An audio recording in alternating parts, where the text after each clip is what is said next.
The crown was locked onto Lyanna Merrow's head before she was allowed to speak.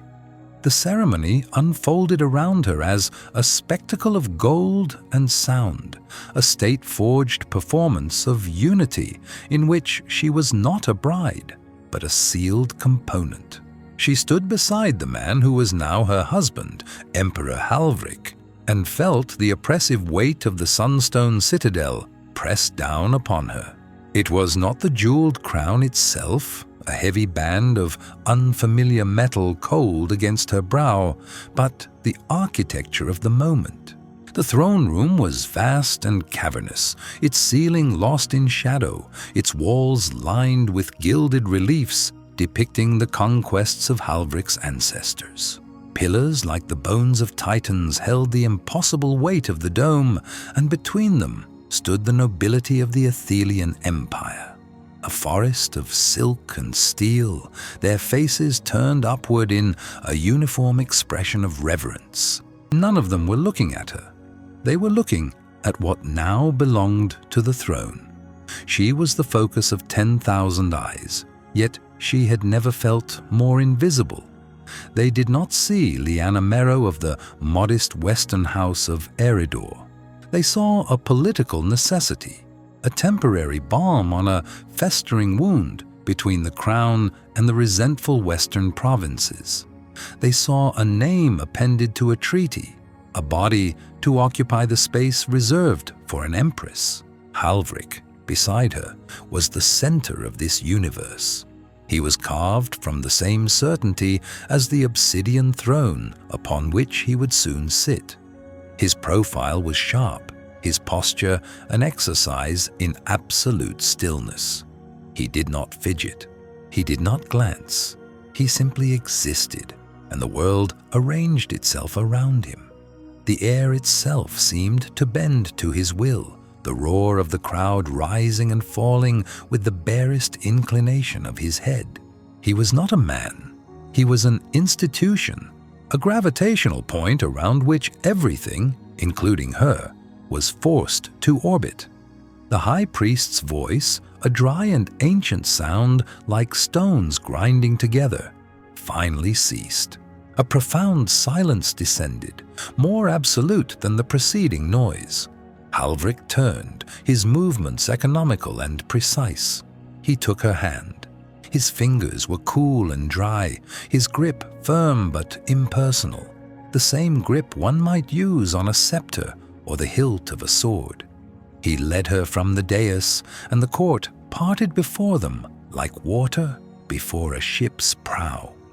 No one met her eyes. They bowed, their heads lowered, their gazes fixed upon the marble floor. The congratulations offered were murmurs directed not at her, but at the space she occupied beside the emperor. She was a function, an object of statecraft, and the court, in its brutal, silent efficiency, was reminding her of that fact. The procession wound through corridors that felt more like canyons of polished stone, the torchlight glinting off mosaics that told stories of imperial glory. Her own history, her own life, felt small and irrelevant here, a single, unscribed page in a library of monumental epics. They arrived at a set of towering, bronze-sheathed doors. Two guards, clad in the black and gold of the Imperial phalanx, stood as motionless as statues. They did not acknowledge Lyanna's presence. Their focus was entirely on the Emperor. He gave a curt nod, and the guards pulled the doors inward, the metal groaning softly. He gestured for her to enter. The chambers were opulent, a suite of rooms larger than her family's entire manor house. A fire crackled in a hearth carved from white marble. Silken tapestries depicting serene, unpeopled landscapes covered the walls. The furniture was dark, heavy wood, polished to a mirror sheen. But the air was cold, still and sterile. It was a space designed to be looked at, not lived in. A gilded cage waiting for its occupant. Lyanna walked to the center of the main room, Her wedding gown, a magnificent burden of ivory silk and silver thread, whispering against the stone floor. She could feel him watching her, his gaze analytical, devoid of warmth.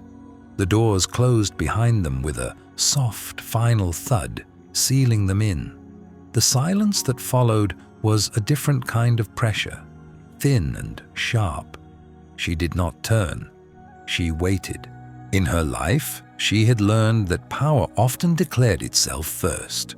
It was better to listen to its proclamation than to interrupt it. "The title is yours," he said.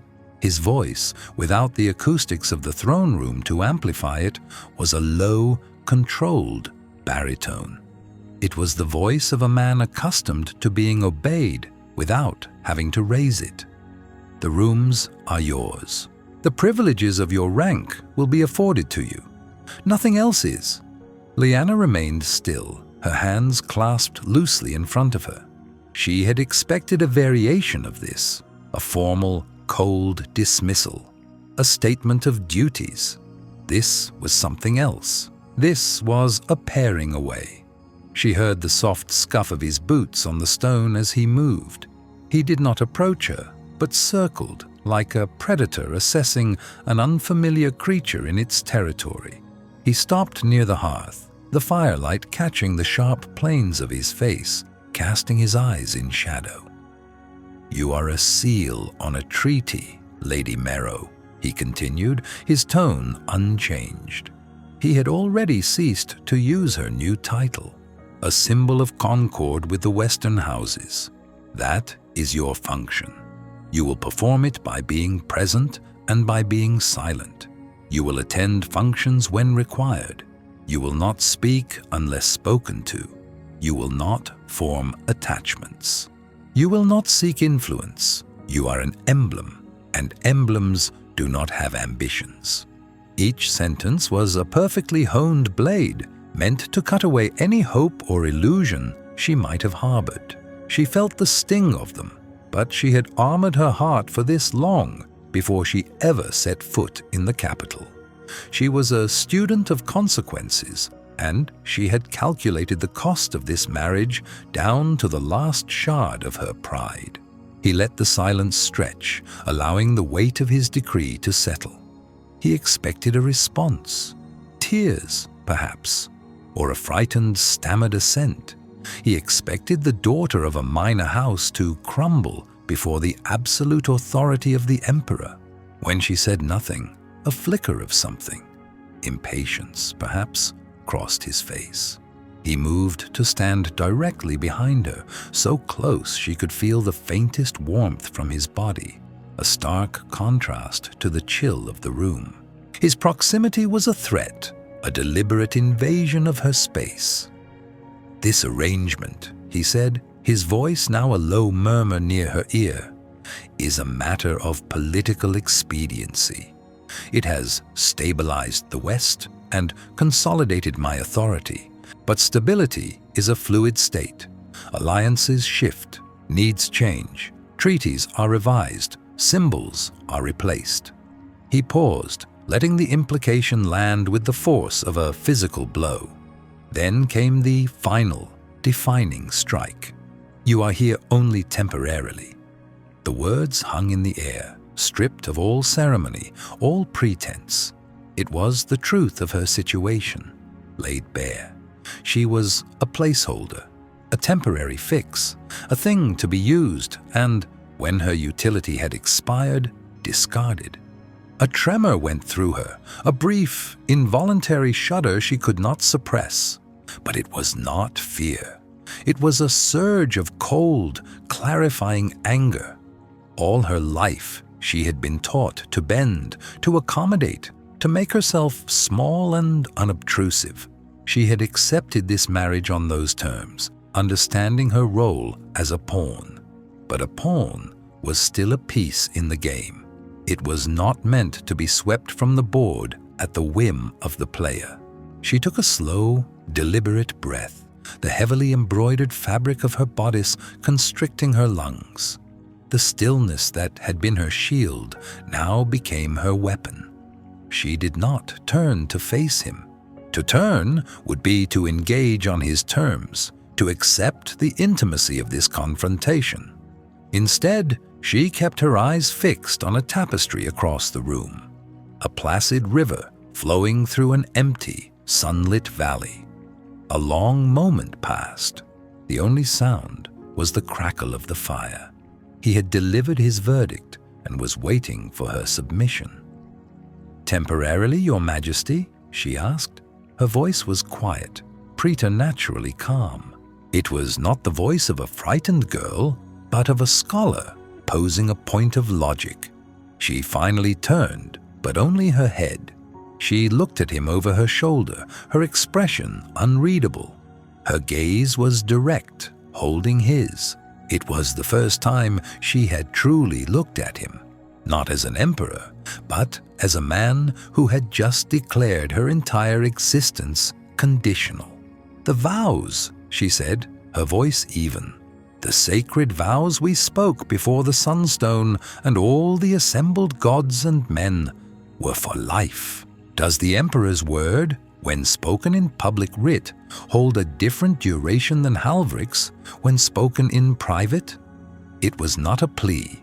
It was not a challenge to his power. It was an observation, a precise and devastating appeal to the very foundation of his authority. His word, the emperor's word, was law. The emperor's vow was sacred. She had taken his declaration of power and held it up to the light of his own proclaimed principles. She was not arguing for her feelings. She was arguing from a position of his own law. The silence that followed was not empty. It was the sound of a carefully constructed machine encountering an unexpected variable. The flicker in his eyes was no longer impatience. It was something else entirely.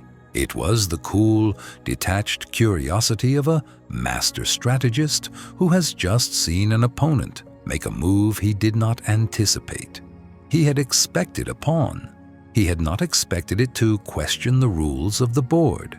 He had come to her chambers to define the terms of her confinement, to place her in a box, label it temporary, and set it aside.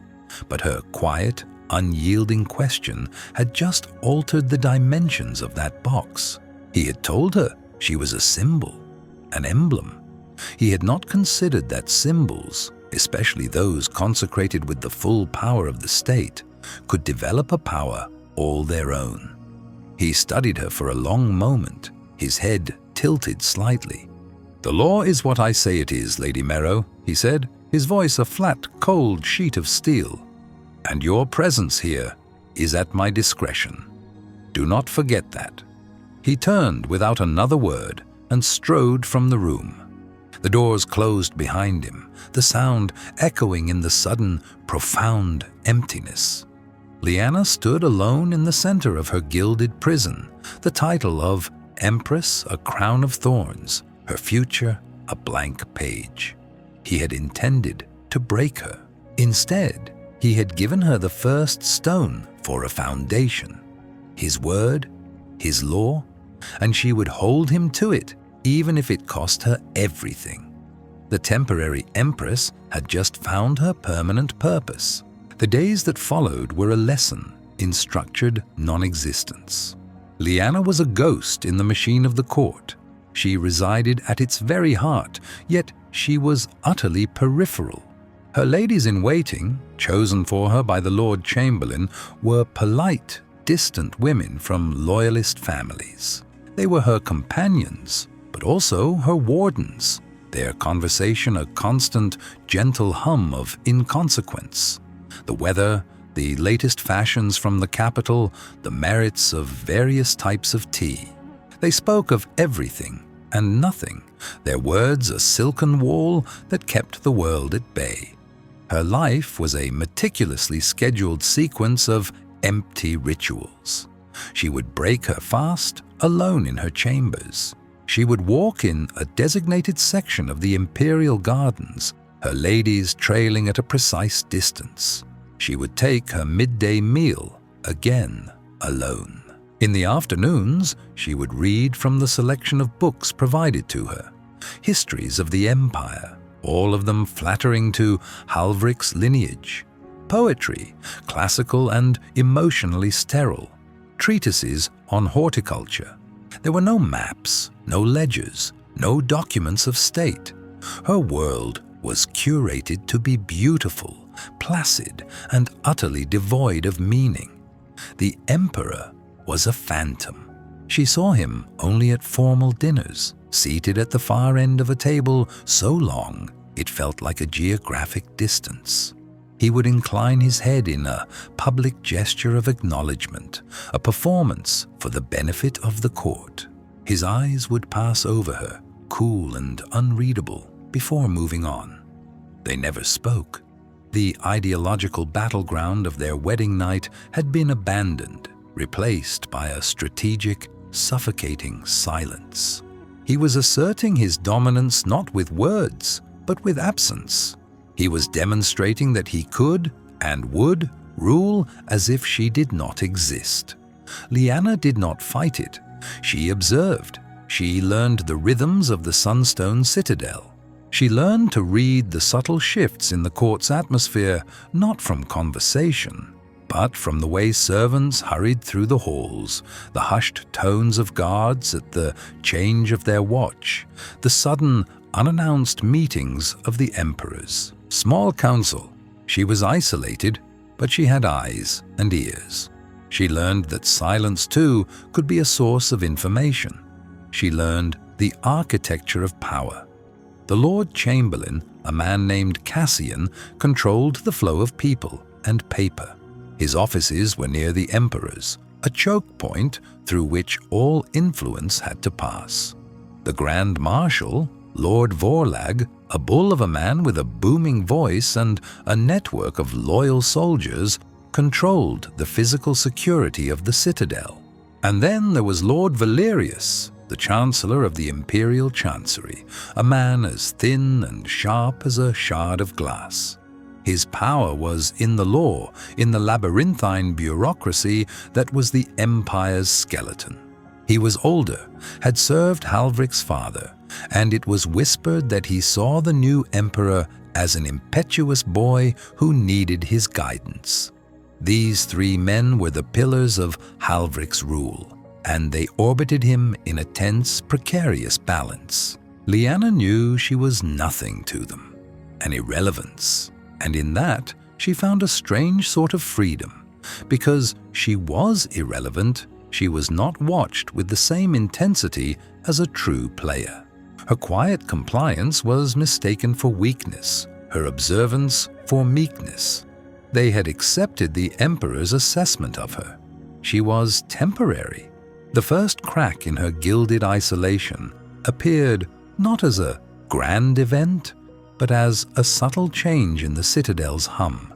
A tension, like the air before a storm. Whispers in the corridors grew more frequent.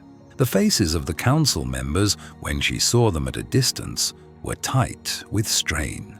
The price of grain, one of her ladies mentioned offhandedly, was rising in the capital. A minor concern, she'd said. A poor harvest in the south.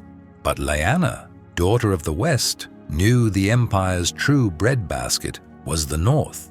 The vast, fertile plains of the northern reach fed the capital and the armies. A poor harvest in the south was an inconvenience. A problem in the north was a catastrophe. She began to listen more intently. She walked the gardens that bordered the kitchens and the service corridors, her head demurely bowed over a book of poetry. She heard the cooks complaining about the quality of the flour, the stable hands talking of requisition orders for transport wagons being delayed. These were small things, dissonant notes in the symphony of the citadel. Alone, they meant nothing.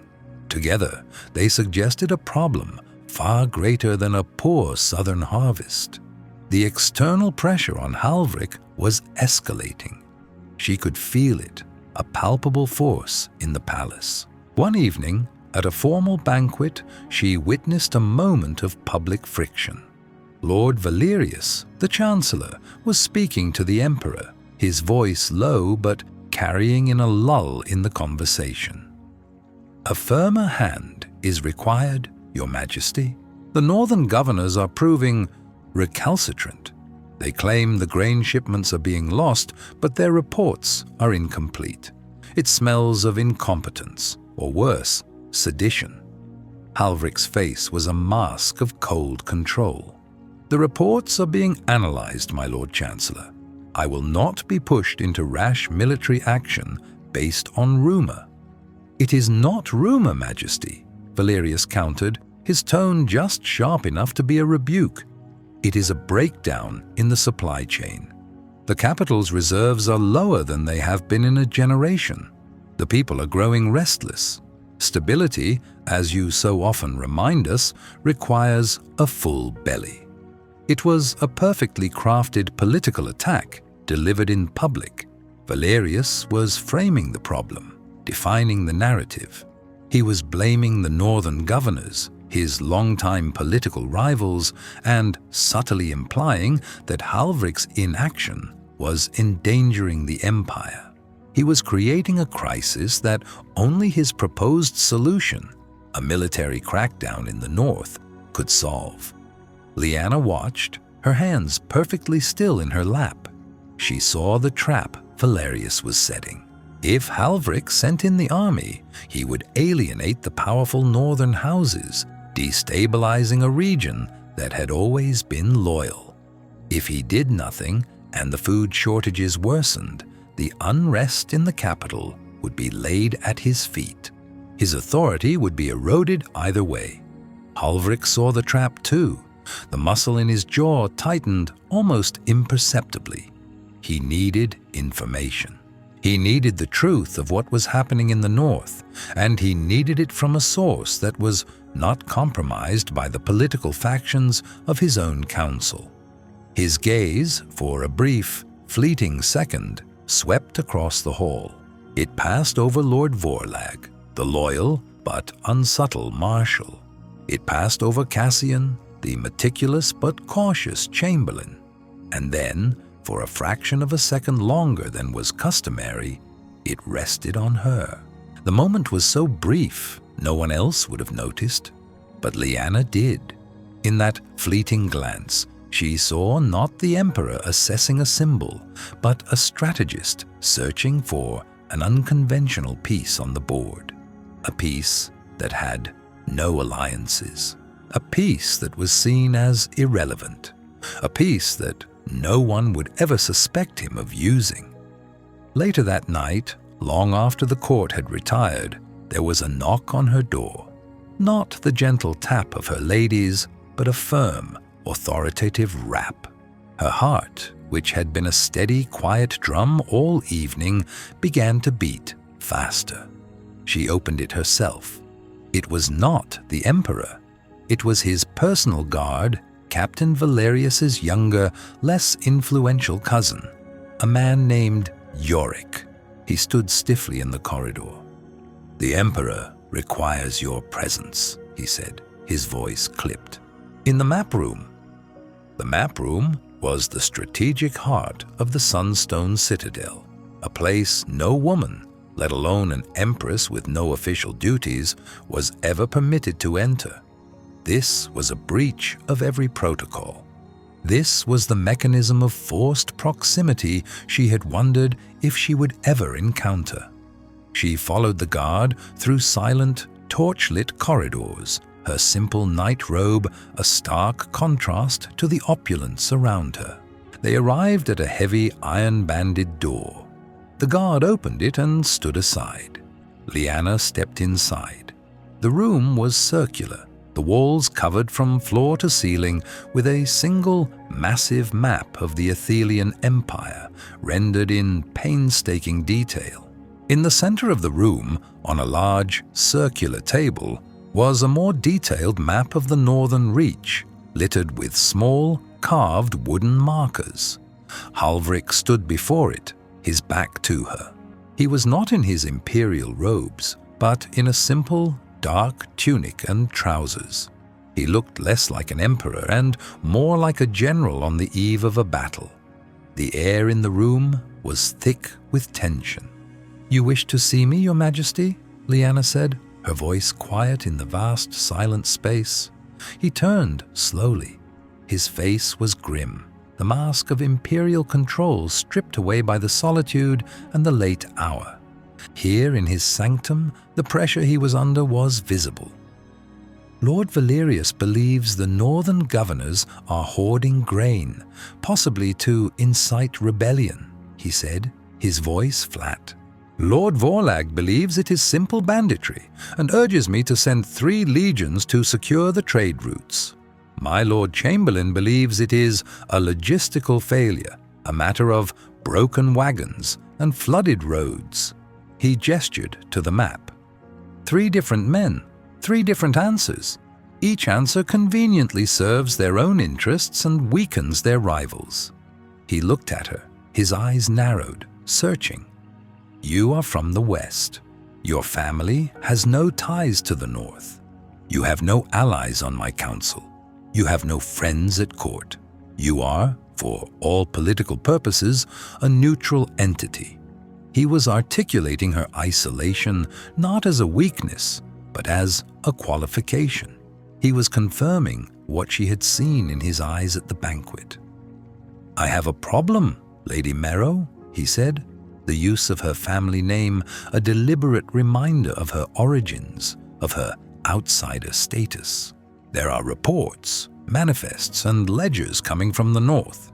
I suspect some are falsified. I suspect others have been altered. I need someone to examine them.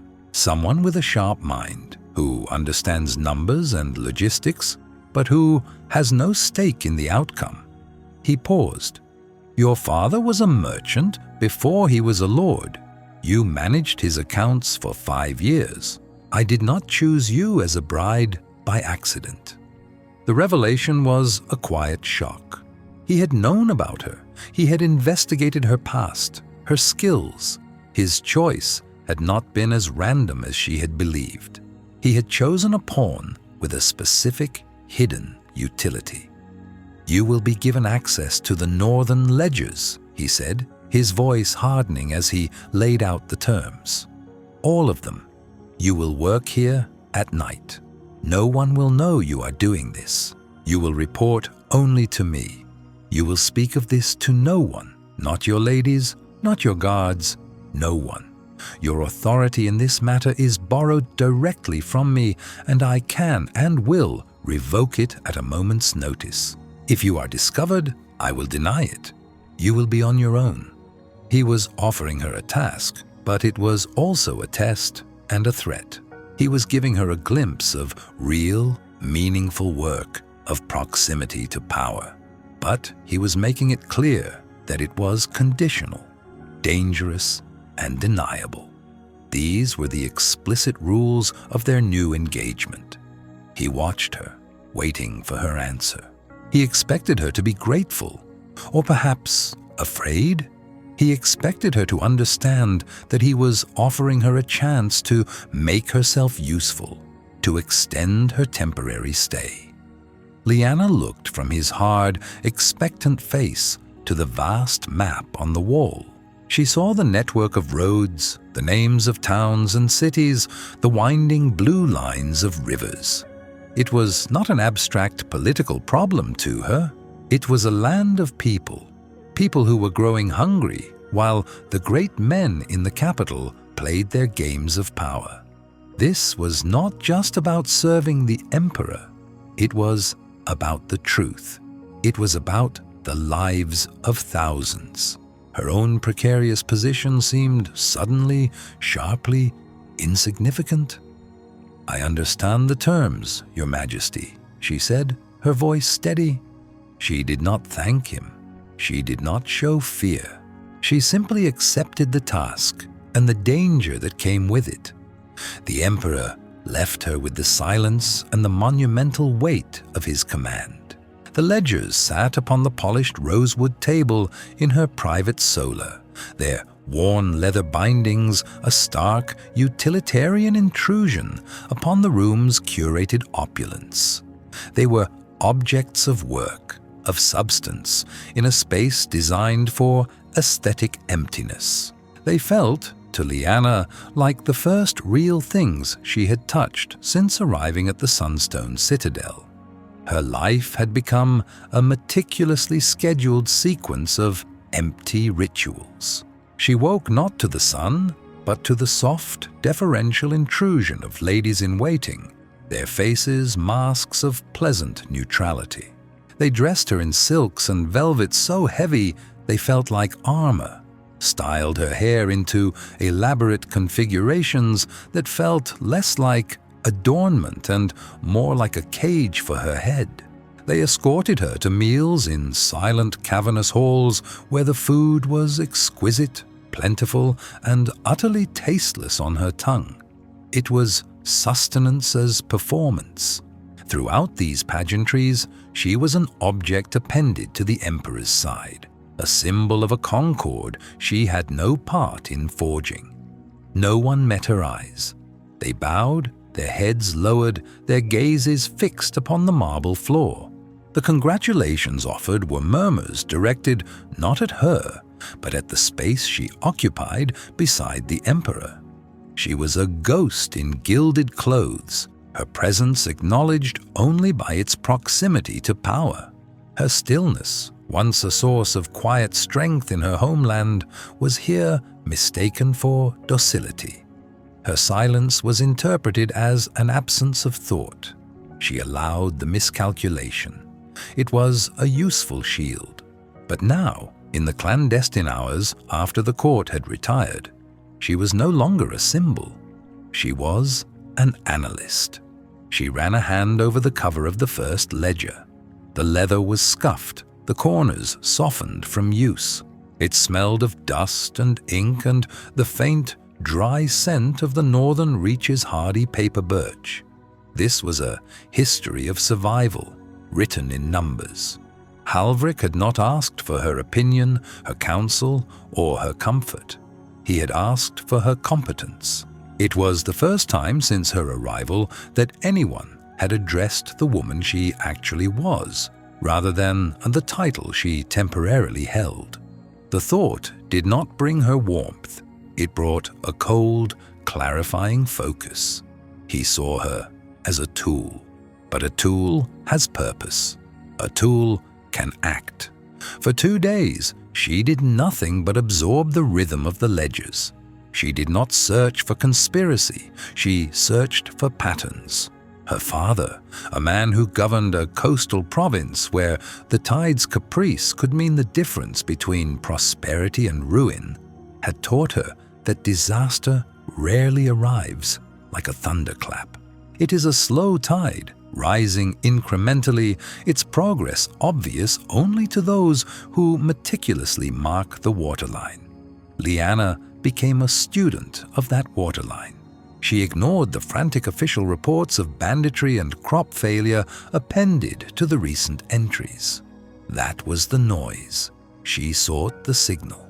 With quill and a private stock of vellum, she began her own work, translating the columns of figures into a visual language she could understand. She charted the flow of grain from the regional granaries to the garrisons and townships, her fine, precise script creating what looked like a river delta of supply lines.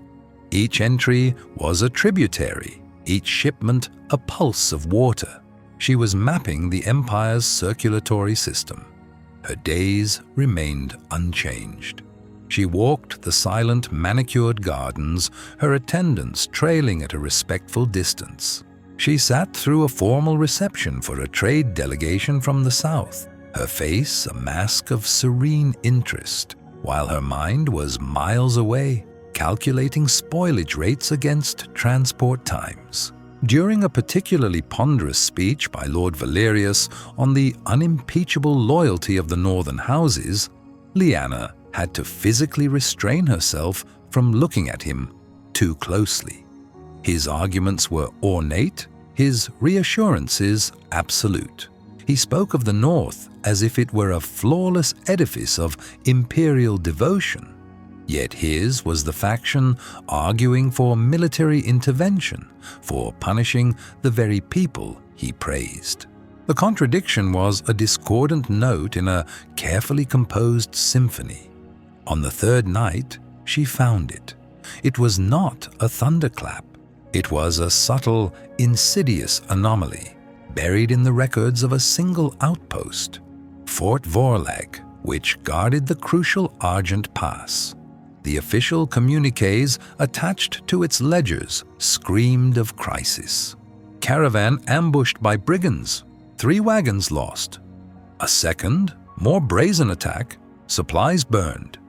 Desperate need, morale collapsing. The reports penned by the fort's quartermaster were filled with panicked, florid prose. They were the justification for Lord Valerius's call for legions to march. But Lyanna was not reading the quartermaster's desperate letters. She was reading the shipping manifests from the provincial granary at Silverwood, the source of Fort Vorlag's supplies. She cross-referenced the dates. The Silverwood manifest from the week of the first ambush recorded the caravan's dispatched weight. Then she looked at the receiving ledger from the fort itself. The entry logged before the raid was reported. The numbers did not match. A small amount, a few £100 of grain, was already missing. A rounding error perhaps, a simple mistake. She checked the next shipment. Another caravan, another reported ambush, this one more devastating. And there it was again. The manifest from Silverwood and the receiving log at Fort Vorlag before the attack showed a discrepancy. This time it was larger. The third was larger still. It was a quiet, methodical bleed. The grain was not being lost to bandits on the road. It was vanishing on paper before it ever left the northern storehouses. The bandit attacks were a fiction, a theatrical cover for a more elegant, more dangerous form of theft. This was not the work of desperate highwaymen. This was the work of a man with access to the ledgers at both ends. It was organized. It was sedition, disguised as chaos. Lyanna sat back in her chair, the vast silence of the palace pressing in on her. The candlelight flickered, making the shadows in the opulent room dance. The gilded cage felt suddenly more real, its bars colder. This discovery was a dangerous currency. To present it to Halvrik was to accuse not just a quartermaster, but the entire power structure of the Northern Reach that Lord Valerius so vociferously defended. It suggested a conspiracy that reached from a remote fort all the way to the Emperor's own council. She looked at the chart she had made. The clean lines of her river delta were now corrupted. A poisoned tributary flowed from Silverwood, and its destination was not the hungry mouths of soldiers, but the coffers of a traitor. Halvrik had handed her a problem to solve, believing her to be an impartial, isolated observer. He had not considered that in giving her the data, he had also given her a weapon. She was a student of consequences, and she could see the branching paths laid out before her now with preternatural clarity. To reveal this truth would be to step out from the shadows of her symbolic role and onto the board itself. A pawn, perhaps, but a pawn that could force the king's hand. They thought her a placid doll, a temporary decoration. They had no idea she was holding the key to their treason. A slow, cold anger began to coalesce in her chest. It was not a hot, reckless fury, but a precise and clarifying force. It honed her resolve to a razor's edge. She was here temporarily. The Emperor had made that plain, but she would not be here silently. She would not be useless. Lyanna carefully stacked her private notes, hiding them within the pages of a dense book of westerly poetry. She placed the official ledgers back in their precise stack. Her movements were economical, her expression placid. The Empress was retiring for the night. The strategist, however, was just beginning her work. She now knew the nature of the rot. The next step was to identify the source, and for that, she would need more than ledgers. She would need a map. The silence in the map room was a physical presence, as heavy and cold as the marble underfoot. The only sounds were the soft rustle of parchment as Lyanna straightened the ledgers and the distant, rhythmic footfalls of a lone sentry patrolling the outer corridor. She had laid the truth bare upon the Emperor's table, a stark and undeniable pattern of numbers. Now she waited. She did not look at him. Her gaze remained fixed on the final column of figures she had tallied, a testament to a grand and meticulously orchestrated theft. The numbers were her shield and her weapon, a language of pure logic that could not be dismissed as feminine hysterics or political maneuvering. They were simply, irrevocably true. Finally, Halvrik moved. It was not a sudden motion, but a slow, deliberate unfolding, as if a statue were testing its joints.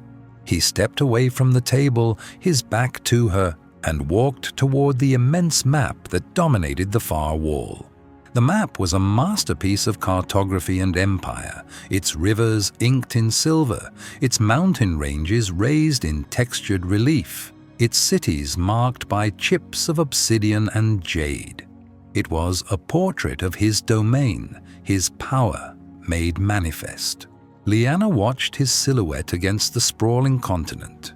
He was a gravitational point around which everything in the citadel and the empire itself was forced to orbit.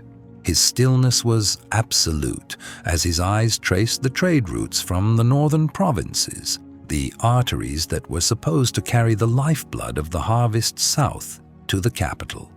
He did not fidget. He did not sigh. His composure was a fortress, its walls unbreached.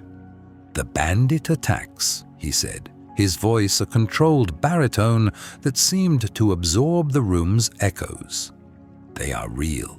My scouts have confirmed the wreckage, the bodies." "Yes, Your Majesty," Lyanna replied, her own voice quiet but clear in the cavernous space. "The attacks are real. They are also a distraction, an expensive, bloody, and ultimately brilliant piece of theater." She drew a steadying breath, the cold air a balm to her racing pulse. The grain is stolen long before a single raider draws a sword. The ledgers from the northern granaries show one quantity loaded. The official caravan manifests, the ones logged for the Imperial Tithe Commission, show a lesser amount. The difference, the stolen grain, is documented as spoilage or rodent damage before the wagons ever leave the city gates, a phantom loss created with a pen. She paused, letting the architecture of the deception settle. The bandits then attack the caravans. They are not attacking to steal the grain, they are attacking to destroy the evidence.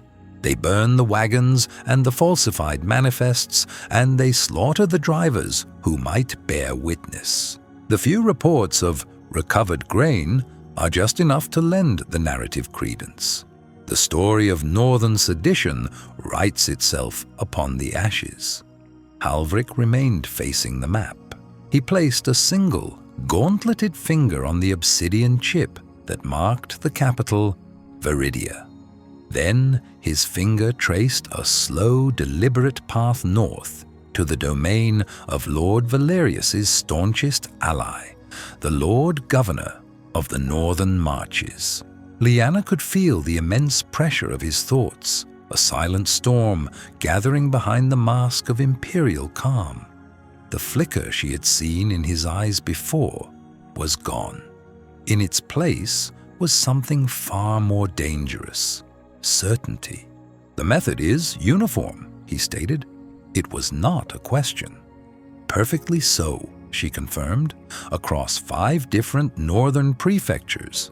Such consistency suggests a single, coordinating authority, someone with the power to compel or corrupt every quartermaster from the Greyfang Mountains to the coast. Someone who can guarantee that no inspector will look too closely. Someone, she left unsaid, like the Chancellor of the Imperial Tithe Commission. Someone like Lord Valerius. The Emperor turned from the map. His face was cast in the cool, blue light of the moon, filtering through the high-arched windows, making his features seem as if they were carved from ice. The analytical gaze he fixed upon her was different now. The coldness was still there, but it was no longer dismissive. It was the look of a general assessing a newly acquired asset, one whose function was both unexpected and vital. You were chosen, Lyanna Merrow, for the docility of your house and the obscurity of your name, he said, his voice level. A blank page upon which the concord with the West could be written and which could be torn out when its purpose was served. Lyanna met his gaze, her own expression a carefully curated placidity. I am aware of the terms of my appointment, Your Majesty. And yet, he continued, taking a step toward her, it seems my intelligence was incomplete. They told me of your father, the merchant. They failed to mention he allowed his daughter to manage his accounts. My father believed numbers were a universal language, free of station or gender, she said simply. He considered it a necessary part of a practical education. A practical education, Halvrik repeated, the words tasting foreign in the opulent room. He stopped before her, the great table the only thing separating them. He looked down at the ledgers, then back at her. You have found the how. We must now find the proof of the who, and we must do it before Valerius forces my hand into a war that would tear the north apart and leave the capital starving. We. The word hung in the air between them, a monumental shift in their political geography. It was the first time he had ever included her in the calculus of his rule. It was not an offer of partnership, she knew. It was a conscription. He had found a use for her, a purpose far beyond that of a temporary symbol. She was now a tool for a secret, internal war. Her mind, a student of consequences, worked rapidly. To accept was to step willingly into the heart of a treasonous plot, to paint a target on her own back. If Valerius discovered her, her life was forfeit, and the Emperor's denial would be her swift, silent epitaph. To refuse, however, was to return to the gilded cage, to await the day she would be discarded, powerless to stop the crisis she alone understood. It was no choice at all. Presenting this evidence to the council is impossible, she stated, her tone that of a strategist outlining axioms. Lord Valerius would decry it as a forgery, an empress from a minor Western house meddling in statecraft she does not comprehend. He would use it as proof of my ambition, a justification for my removal. He would, Halvrik agreed, his eyes narrowing slightly, acknowledging her grasp of the political battlefield. Therefore, she continued, the proof must be incontrovertible. It must be more than numbers in a book. It must be the grain itself. A profound stillness fell over the Emperor. He saw her meaning instantly. Find where it is being stored. And who is paying for its storage, she appended. A conspiracy of this scale requires a vast flow of coin. False ledgers for grain must be balanced by false ledgers for funds. Treasury disbursements, military supply requisitions, private banking houses. The trail will be there. It must be. For a long moment, Halvrik simply studied her. The woman before him was not the meek girl he had married, the silent figurehead he had dismissed. Her placid exterior was a sheath, and what she had just unsheathed was a mind as sharp and cold as his own. He had commanded her to be silent and ambitionless, yet here she was, calmly dictating the terms of a counter-conspiracy against the most powerful man on his council. She was not pleading for a role, she was demonstrating its necessity. He gave a single, sharp nod. The Central Treasury Archives are sealed to all but the Chancellor and myself. To request those records would be to alert our quarry. He reached into the folds of his dark tunic and produced a key. It was not ornate, but a piece of severe, functional iron. He slid it across the polished surface of the table. It came to a stop just before her hand. This is for the old Archivist's Gate on the western face of the citadel. It is used by no one. It leads to the Undercroft, and from there to the Treasury's sub-basement where the tertiary records are stored. You will find copies of all disbursements there filed by cycle. He paused, his gaze as hard as granite. You will go alone. You will not be seen. If you are discovered, that key will be declared a stolen artifact, and you a common thief. Lyanna looked at the iron key. It was cold to the touch. It was not a token of trust, but a leash. It granted her access, but it also codified her isolation. She was his secret agent, his deniable asset, a ghost in the machine of state. She curled her fingers around it, the metal biting into her palm. I will require the Palace Guard schedules, specifically the rotations for the Treasury Wing and the Western Wall.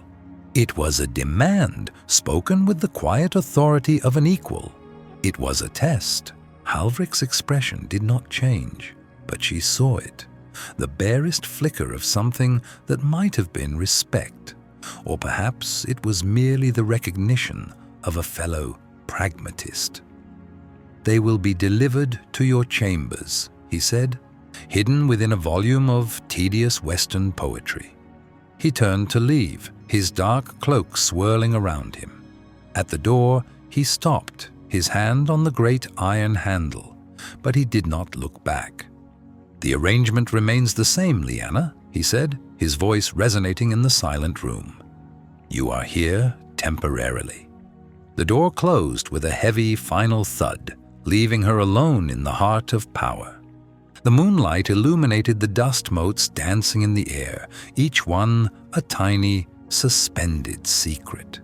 She looked from the map of the Empire to the small, cold key in her hand.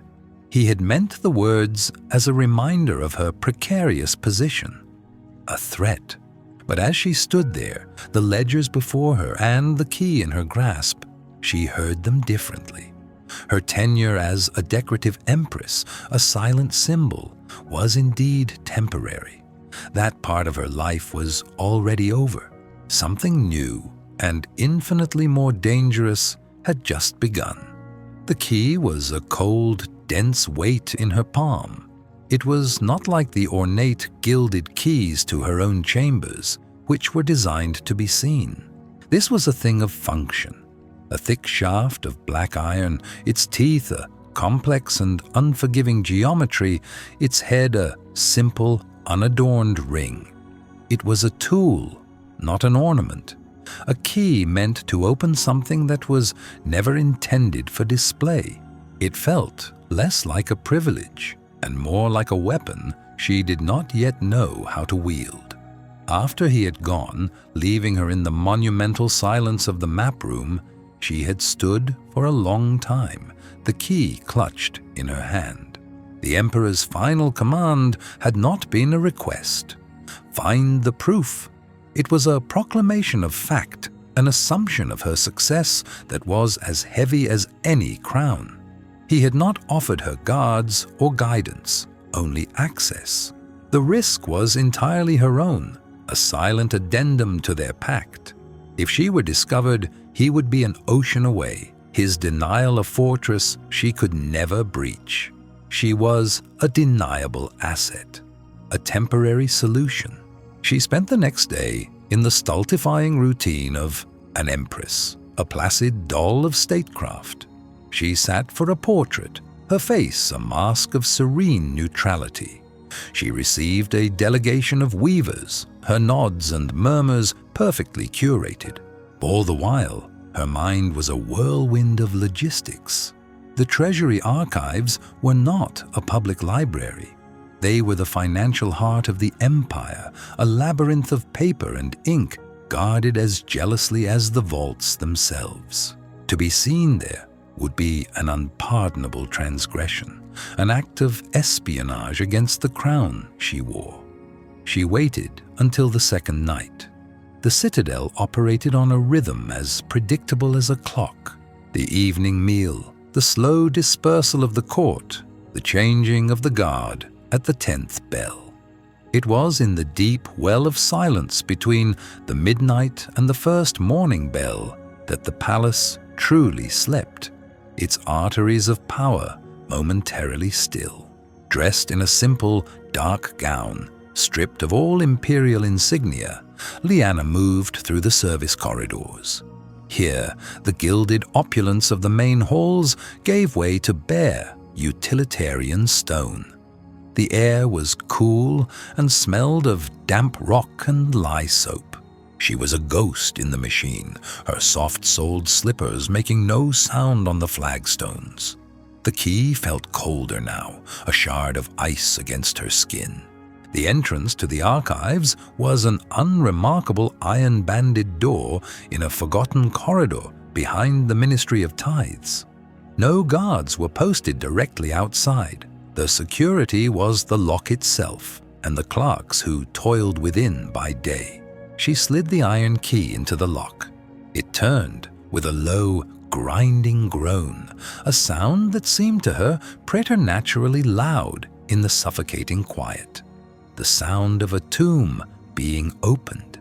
The air that met her was thick and dry, saturated with the scent of aging vellum and dust, the smell of centuries of accumulated facts.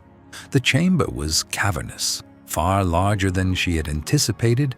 It was not a room, but a city of paper.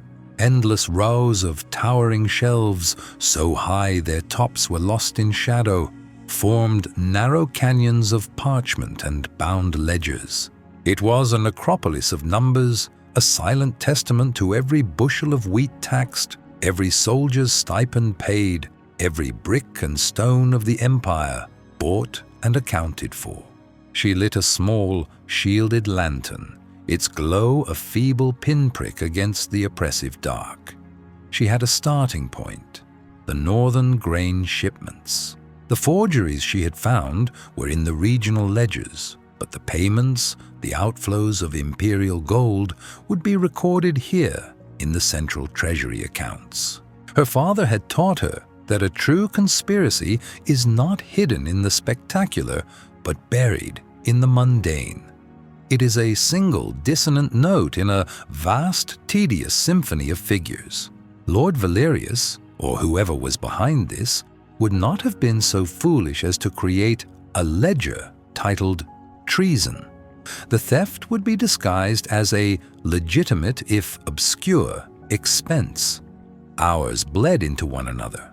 Her back ached, and her eyes burned from deciphering the elegant, cramped script of the treasury scribes. She moved from one towering aisle to the next, pulling down ledgers so heavy they felt like stone tablets.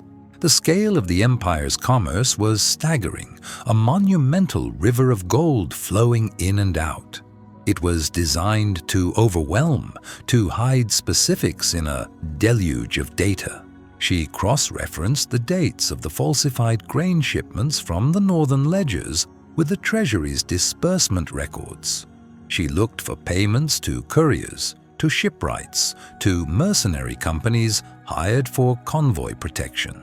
It was a painstaking process of matching ghosts, the grain that never arrived, the bandits who were never caught, the gold that was spent to protect them both. At first, she found nothing. Every expenditure was appended with a seal, a signature, a plausible reason. The system was a fortress, seemingly impenetrable. Despair began to prick at the edges of her resolve. The sheer volume was a defense in itself. Then she changed her approach. Instead of looking for what was there, she began to look for what wasn't. She focused on the logistics companies contracted for the northern routes. She found the usual charters, the Imperial Haulage Guild, the Stone Road Cartage Company. But then she found a series of significant payments to an entity she had never heard of, the Silver Stream Shipping Concern. It was a small thing, a footnote, but the payments were substantial, and they were all authorized for expedited transport and security on the very same routes where the grain had vanished. And each authorization carried the seal of the Chancellor's office. That was not damning in itself. Lord Valerius oversaw all major trade contracts. The irregularity was something subtler. While the other shipping guilds had voluminous charter agreements, corporate seals, and histories stretching back decades in the archives, the Silver Stream Shipping Concern had nothing. It existed only as a name on a payment ledger. It was a corporate phantom, a ghost created to receive gold. A cold, clarifying certainty washed over her. This was the thread. As she was carefully replacing the ledger, a sound echoed from the far end of the archive. Footsteps, slow, deliberate. Not the shuffling of a sleepy guard, but the measured tread of someone with purpose. Panic, cold and sharp, seized her. She doused her lantern, plunging the aisle into absolute blackness. Her heart hammered against her ribs, a frantic drum in the dead silence. She flattened herself against the towering shelves, praying the shadows would swallow her whole. The footsteps drew closer, accompanied by the faint, rhythmic tap of a cane on the stone floor. They stopped just a few aisles away. She heard the scrape of a ledger being pulled from a shelf. She held her breath, every muscle tensed. She could picture the man, a high-ranking minister, perhaps even Valerius himself, doing his own dark accounting. To be found here would be a death sentence, and it would drag Halvric's authority down with her.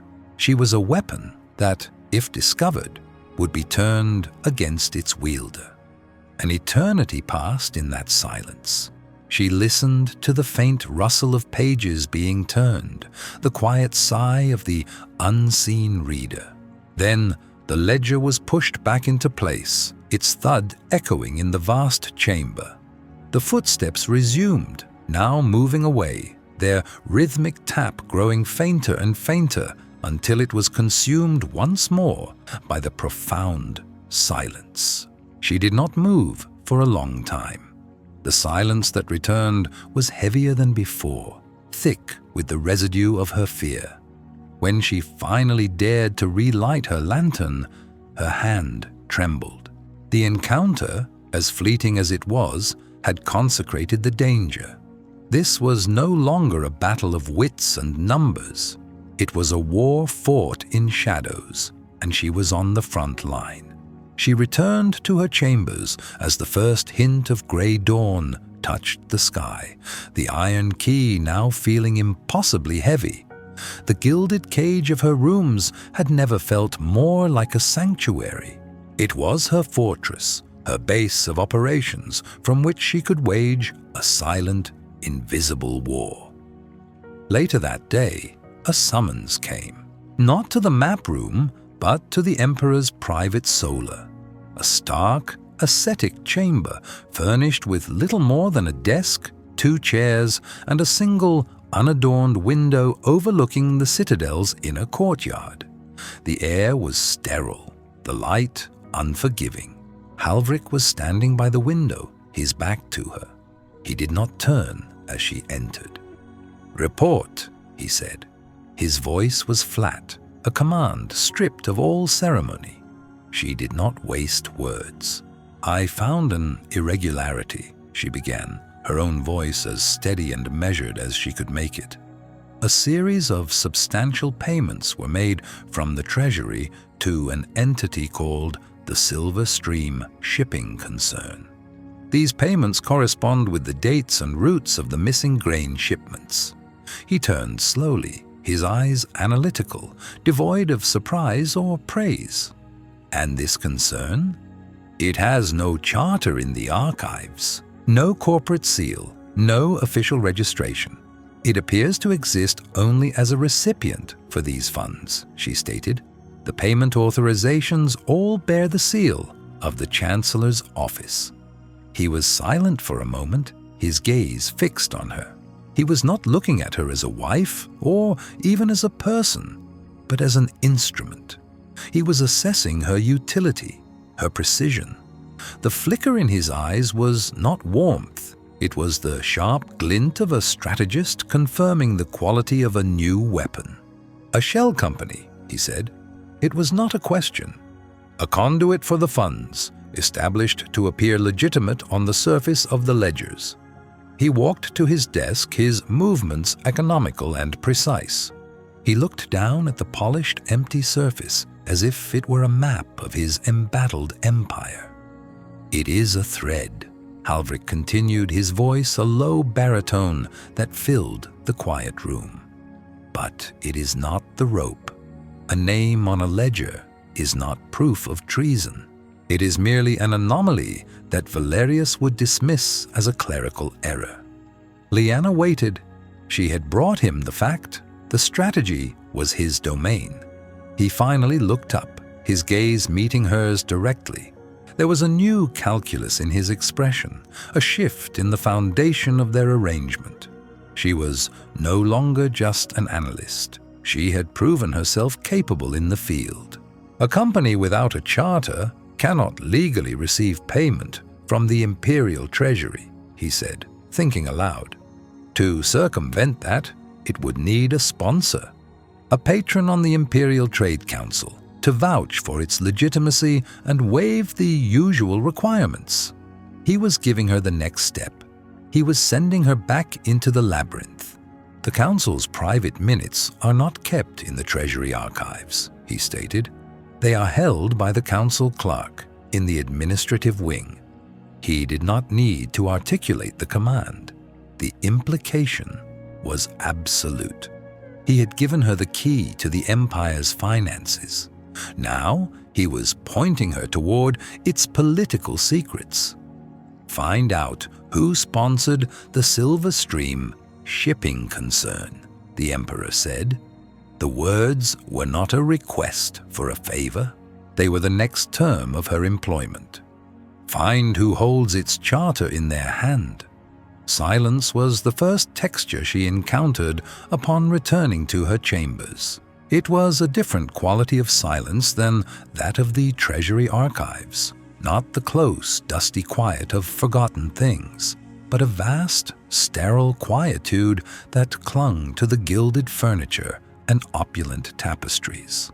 The air, scrubbed clean of the city's grime and scented with a faint, anonymous floral perfume, felt thin in her lungs. She stood for a long moment in the center of the antechamber, the ghost of archival dust still a phantom itch on her skin, the name a brand on her mind. Silver Stream Shipping Concern. Her life was now a study in jarring contrasts, the meticulously curated emptiness of her public existence versus the secret, frantic gravity of her nights. She was two people inhabiting a single, composed vessel. The placid empress, a decorative appendage to the throne, and the clandestine analyst, sifting through the empire's decay in search of a cancer. The performance of the former was what allowed the latter to survive. She had barely begun the ritual of removing her simple, dark traveling clothes when a sharp rap sounded at the main door to her suite. Not the soft, deferential knock of her ladies-in-waiting, but 3 concise, authoritative strikes. Her heart which had only just settled into a less frantic rhythm, gave a painful jolt. She smoothed the front of her dress, her hands steady despite the sudden chill that had nothing to do with the room's temperature. "Enter," she called, her voice betraying none of the internal alarm. One of the Emperor's personal guard, a man whose armor was as polished and impersonal as the marble floors, stepped inside. He did not look at her, his gaze fixed on a point somewhere above her head. "The Emperor requires your presence in the Western Solar, Your Majesty." It was not a request, it was a summons. She had expected it, yet its immediacy was disquieting. "I will attend him at once." The guard inclined his head, a movement as economical as a drawn sword, and retreated, leaving the door open in silent expectation. She did not bother to change. Her current attire, stark and unadorned, felt more appropriate for the business at hand than any of the silk gowns hanging in her wardrobe. It was the uniform of her other, truer self. The Western Solar was a room she had never been invited to before. It was not a space for ceremony or audience, but a chamber dedicated to the stark mechanics of rule. Unlike the monumental grandeur of the throne room or the curated luxury of the state apartments, the Solar was Spartan. Its stone walls were bare save for a single, colossal map of the Athelian Empire and its contested territories, the lines drawn with a precision that was almost brutal. A heavy table of dark, unpolished wood dominated the center of the room, accompanied by two severe-looking chairs. The air smelled of old parchment, ink, and the faint, metallic scent of power. Halvrik stood before the map, his back to the door. He did not turn as she entered.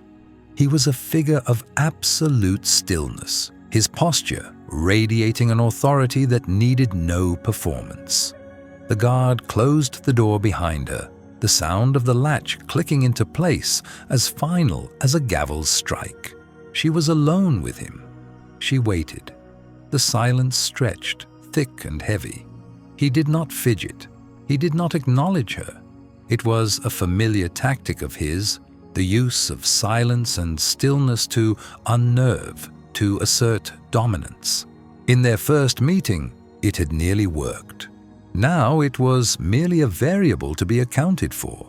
Finally he spoke, his voice a controlled baritone that seemed to absorb the room's scant warmth. "Report." She moved to the opposite side of the table, placing her hands lightly upon its scarred surface. It gave her an anchor. I gained access to the Treasury archives as instructed. She kept her tone level, presenting the information as she would have presented a ledger summary to her father, a series of facts devoid of emotion. The ledgers are a closed system designed to be impenetrable from the outside, but from within, the architecture of the fraud is clear. He turned from the map, his eyes the color of a winter sky, fixing on her. The intensity of his focus was a physical pressure. "Explain." "It is a shell corporation," Lyanna said. "A ghost entity created for the sole purpose of receiving funds. It is called the Silver Stream Shipping Concern." She watched him for a reaction, but his face remained a mask of cold control. The only sign that her words had registered was a subtle narrowing of his eyes, a sharpening of his attention. It was the sharp, acquisitive gleam of a mind that had just been handed a new, perfectly honed weapon. "The payments originate from a discretionary fund within the Chancellor's office," she continued. "They are authorized under the seal of Lord Valerius himself, designated for logistical services and regional transport. The sums are immense, far exceeding any plausible contract for a legitimate shipping company, let alone one that possesses no ships, employs no captains, and owns no warehouses. Halvrik moved from the map to the chair at the head of the table, sinking into it with a slow, deliberate motion. He was a gravitational point around which everything in the room, the light, the shadows, the very motes of dust, was forced to orbit. A shell company requires a sponsor to be listed on the Imperial Trade Registry. It cannot simply will itself into existence. Precisely, Lyanna affirmed. To be granted a charter, even a fraudulent one, the company would have needed a patron on the Imperial Trade Council to sponsor its petition and vouch for its legitimacy. For a fleeting moment, she considered telling him about the other presence in the archives, the rhythmic tap of the cane, the sense of being watched.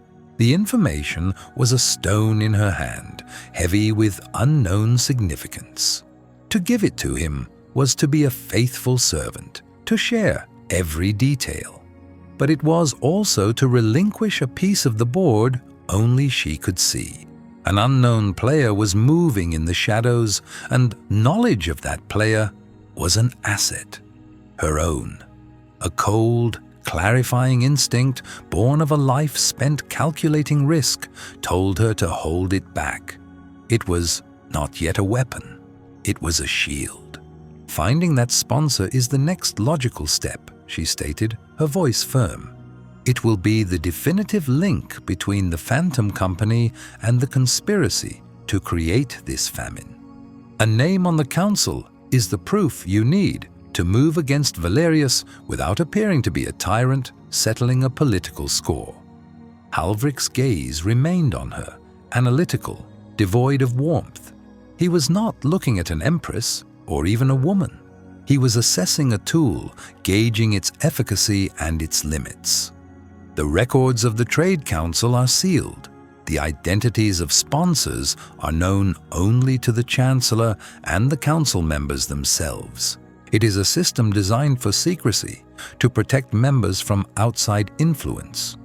A system Valerius is now using to shield his treason, she countered softly. He was silent for a long count. The only sound was the distant, muffled toll of a citadel bell marking the hour. She felt as though she was standing on a knife's edge, the outcome of this conversation determining whether she would be cast back into the gilded cage or pushed further into the heart of the storm. The Chancellor presents his quarterly review of the Trade Council's activities in 2 days, Halvrik said at last, his tone flat. He will bring the official folios to the small council meeting. They will be in his possession for less than an hour before being returned to the registry vault. It was not a suggestion. It was the presentation of a window, a brief and perilous opportunity. He was testing her.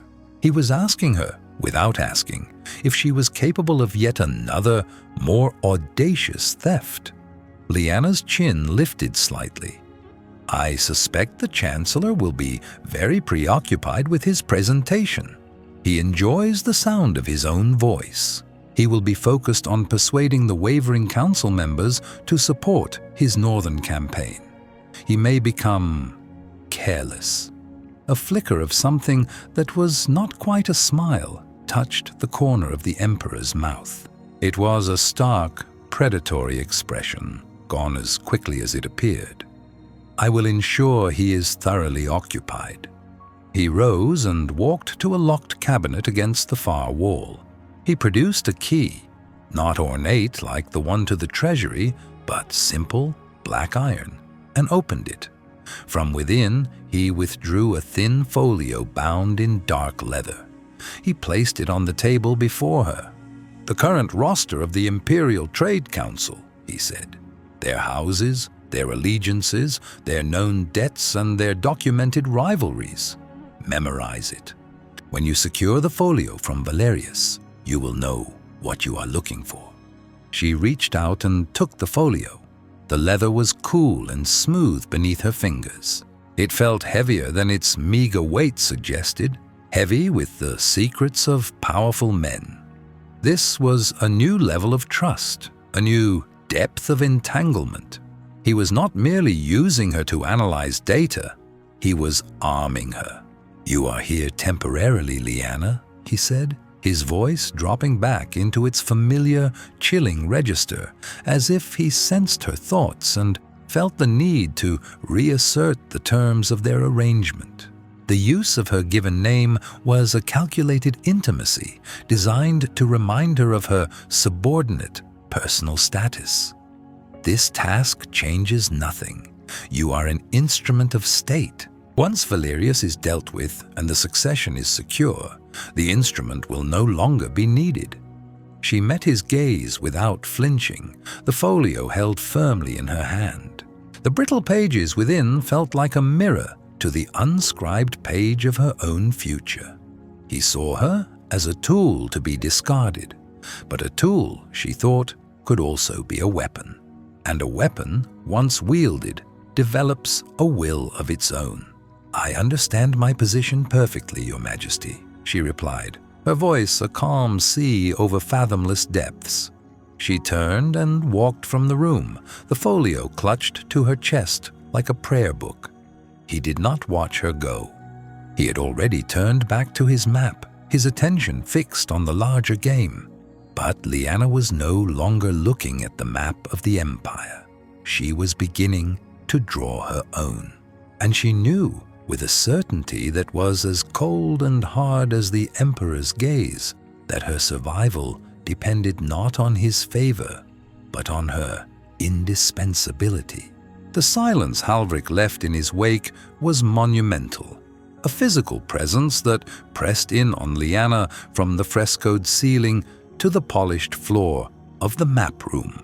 The scent of old parchment and sealing wax, the very aroma of governance, seemed heavier now, imbued with the gravity of her new commission. She was no longer merely an analyst tasked with finding a discrepancy in a ledger. She was an instrument of the Emperor's will, directed at the heart of the Imperial Trade Council, a body whose members were titans of commerce and industry, their power woven into the very fabric of the Empire. The task was not merely dangerous, it was an act of political vivisection. Her gaze drifted from the door through which he had departed to the great circular table that dominated the chamber.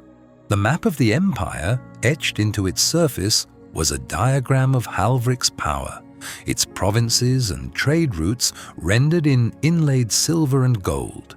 Until now, her work had been confined to the periphery of that map, to the distant, troubled northern territories. Now her focus was to be the citadel itself. She was being asked to find the rot in the central pillar. "You are here only temporarily." The words echoed, not with their original sting of dismissal, but with a new, chilling irony. A temporary empress was being tasked with a permanent solution. If she succeeded, she would have saved his throne from a foundational threat. If she failed, if she was discovered, her temporary nature would become her only legacy. She would be a footnote, a convenient and deniable pawn sacrificed in a game far beyond her station. The thought did not produce fear. It produced a cold, clarifying focus. She remained in the consecrated silence of the map room for a long while, her mind a whirlwind of curated calm. How did one investigate a council of 12 of the most powerful men in the Empire from within a gilded cage? She could not subpoena their records. She could not command them to answer her questions. Any direct inquiry would be reported to Lord Valerius before the words had finished cooling in the air. Her only weapon was the one Halvrik had identified, her political neutrality, which the court mistook for irrelevance. They did not watch her because they did not see her. This invisibility was her shield, but it was also her prison. To find the sponsor, she needed information. Not the raw data of grain shipments, but the textured, nuanced intelligence of personal histories, political alliances, and financial vulnerabilities. She needed a different kind of archive. Her first move, made the following morning, was a study in calculated banality. She requested access to the Imperial Library. The request, filtered through her retinue of ladies-in-waiting, was so unremarkable it invited no scrutiny. The Empress, a quiet and bookish creature, wished to read. It was a perfectly fitting pastime for a woman with no other duties. The Imperial Library was another of the Citadel's cavernous spaces, but unlike the sterile opulence of the state rooms, it possessed a living soul. Light streamed through high-arched windows, illuminating dust motes that danced like restless spirits in the air. The scent of aged paper and beeswax was a comforting balm. It was a mausoleum of recorded thought, its towering shelves like canyons of dark wood, each one holding centuries of history, poetry, and lore. For 3 days, Lyanna became a fixture in a quiet alcove overlooking the central scriptorium. Her ladies, bored to the point of torpor, embroidered in a nearby antechamber. To any casual observer, the Empress was engrossed in the epic poems of the First Dynasty or the philosophical treatises of the sage emperors. But the vellum tomes open before her were a feint. The real work happened on the small, unscribed pages of the notebook she kept shielded from view. Her true subjects were the 12 members of the Imperial Trade Council. She began with the official histories, the sanctioned biographies of the great houses. These were curated narratives as gilded and polished as the Citadel's halls, but even in their omissions, they offered clues. She built a matrix in her mind, cross-referencing each name against a list of criteria. First, allegiance. Which of the 12 were known to be Valerius's creatures, their fortunes appended to his political ascent? This was easily determined. Lord Rorik of House Caspin, a man whose iron mines in the south were perpetually subsidized by the Chancellor's decrees. Master Grell, the head of the Imperial Weavers Guild, who owed his position to Valerius's intervention in a guild dispute 5 years prior. 2 others fell into this category, their loyalty to the Chancellor an open secret. They were the most likely, and therefore the most obvious. Too obvious, perhaps, for a man as cunning as Valerius. Second, motive. She moved from the public histories to the mercantile archives, records of familial wealth, major investments, and commercial ventures. Here, the ink was drier, the language less poetic. It was the realm of numbers she understood so well. She searched for signs of financial distress, of ventures that had soured, of debts that might make a man desperate enough to engage in high treason for a share of the phantom profits of the Silver Stream shipping concern. This narrowed the field. Lord Caspin was wealthy beyond measure. He had no need. But Baron Walter, a man whose family had built its fortune on coastal shipping, had recently lost 3 vessels to a series of violent storms in the Jade Sea. His ledgers, though private, would surely be bleeding. Third, opportunity. Who among them possessed the infrastructure and expertise to not only sponsor a shell company, but to understand the intricate logistics of the northern grain trade? This was the most crucial filter. Baron Walter's name remained on the list. So did that of a new candidate, Lord Serian Thorn, a quiet, methodical man from a minor but ancient house whose family had for generations managed the vast quarries that supplied the stone for the Empire's monuments. He was not a known ally of Valerius, nor was he in any visible financial trouble, but his records showed a meticulous, almost preternatural understanding of logistics and supply chains. He was an architect of systems.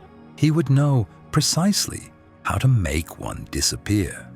After 3 days, she had a list of 3 names: Baron Walter, the desperate shipper; Master Grell, the indebted guildsman; and Lord Serian Thorn, the quiet logistician. It was a start, but it was not proof. It was conjecture built on the ghosts of data.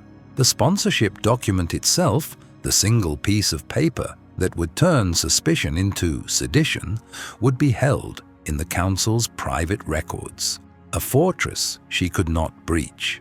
She sat back, the scent of old books no longer a comfort, but a taunt. The library had given her all it could. The answer was not in the past, recorded in ink. It was in the present, in the guarded expressions and subtle interactions of living men. As she contemplated this impasse, a faint, rhythmic sound from the grand staircase below caught her attention. Tap, scrape, tap, scrape. It was the distinctive sound of a cane on marble, one footfall heavier than the other. The memory struck her with the force of a physical blow. The archives, the figure she had heard in the treasury, the one who had nearly discovered her. Her breath caught. Her carefully constructed composure threatened to splinter. She rose, moving with a fluid grace that belied her urgency, and peered over the ornate balustrade of the upper gallery. Down below, an old man was making his slow, deliberate way toward the archives section. It was Lord Casterian, the oldest and most respected member of the Imperial Trade Council. He had served 5 emperors, a living monument to a bygone era. He was famously incorruptible, his pronouncements on matters of trade considered almost sacred. He was not on her list. He had no ties to Valerius, no financial need, and his shipping interests had been passed to his sons decades ago. She watched as he presented a scroll to the chief archivist, who bowed with a reverence usually reserved for the emperor himself. He was granted access to the restricted section, the very same section where the treasury ledgers were stored. Lyanna pulled back from the railing, her heart a cold, heavy stone in her chest. Coincidence was a luxury a strategist could not afford. Why was the unimpeachable Lord Casterian accessing financial records in the same clandestine manner as a conspirator? Was he investigating as she was? Or was he the most brilliant deception of all? A traitor hiding behind a carefully crafted mask of unimpeachable honor? The problem had just become infinitely more complex. She was not merely searching for a needle in a haystack. She was searching in a field where another unknown player was also moving the pieces. Her invisibility was no longer a certainty. She returned to her alcove, her mind racing. She could not continue her work in the library. She could not risk another near encounter. The path of passive research was closed. The risk had escalated, and so her methods must escalate with it. She needed to see them, all of them, together. She needed a venue where observation was not only possible, but expected.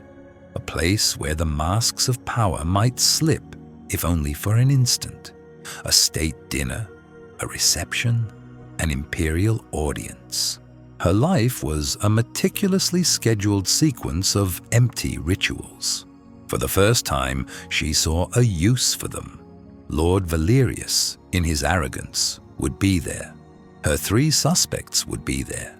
And Lord Casterian, the man with the cane, would be there. A plan began to form, a delicate and dangerous piece of social architecture. She would host a small, exclusive concert in her personal salon. The pretense would be cultural, a display of the Empress's refined tastes. The guest list would be hers to curate. The true purpose would be to place her enemies before her, to watch them in a setting she controlled, and to use their own interactions as the final missing page of her investigation. She closed her notebook. The cold, clarifying anger she had felt on her wedding night had long since cooled into something harder and more enduring. It was the quiet resolve of a woman who had been told her presence was temporary and who had decided, quite simply, to become permanent. The silence of her gilded chambers was no longer a weight, but a weapon. Before, it had been the sound of her own irrelevance, the vast, echoing emptiness of a life curated for ornamental display. Now, it was the sound of a fortress. Within these opulent walls, behind the placid mask of the forgotten empress, a mind could work unobserved. The task Halvrik had given her was a key, not to a cage, but to the very heart of the game she had been forced to play. Identify the sponsor. It was a command that held both her utility and her potential destruction in its balance. Her list was brutally short, distilled from weeks of clandestine labor. 3 names on the Imperial Trade Council possessed the authority, the access, and the motive to orchestrate such a monumental act of sedition. Lord Dryden, a man whose ambition was tethered so tightly to Chancellor Valerius that they moved as one shadow. Lady Anya Volkov, a financier of preternatural cunning whose family had built a banking empire on calculated risks. And Lord Casterian, the oldest, the most revered, the man with the ivory-headed cane. The memory of him in the dusty corridor of the archives was a cold stone in her gut. He was the variable that defied logic, the piece on the board that seemed to move by its own inscrutable rules. To approach him was to risk everything. To ignore him was to build a strategy on a foundation of sand. She knew, with a certainty that settled deep in her bones, that he had to be the first. One did not leave the most dangerous piece unattended. She could not, however, simply summon a man of his stature and begin an interrogation. The Empress was a symbol, and symbols did not concern themselves with the granular details of shipping manifests and phantom corporations. Her power, for now, lay in the very role designed to constrain her. She would have to use the performance of being an empress to become something more. The following morning, she sent a polite, formally scripted request to the keeper of the Imperial archives. She wished, her missive stated, to study the historical precedent for imperial endowments, specifically those established by past empresses for the patronage of the arts and civic works. It was a request so perfectly in character, so flawlessly aligned with the expected duties of a decorative consort, that to deny it would have been an act of conspicuous disrespect. The archivist, a stooped man with ink-stained fingers, arrived with a selection of curated histories, his expression one of weary deference. Lyanna received him in her morning salon, a room of pale silks and sunlight, and listened with practiced patience as he detailed the charitable legacies of Halvrik's ancestors. She made careful notes, her pen scratching on the heavy parchment. But her questions were not about the art. They were about the logistics. "This tapestry," she said, her finger tracing the description of a monumental work commissioned by an empress 2 centuries prior. It required wool from the southern hills and dyes from the coastal cities. The guild that wove it must have been immense. Who sponsored such an enterprise at the council level? The archivist blinked, momentarily thrown by the pivot from aesthetics to commerce. I would have to consult the trade ledgers for that era, Your Majesty. The council's patronage records are separate." "Of course. Leanna said, her voice smooth as cream. "Please have them drawn up for me. I am most interested in the historical relationship between the Imperial household and the great trade guilds. It seems a worthy tradition to revive."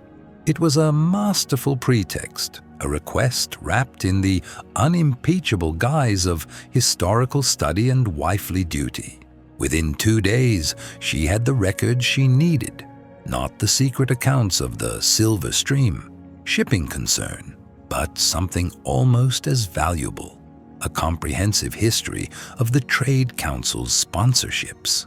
She spent hours poring over the documents, her mind a quiet, relentless engine of analysis.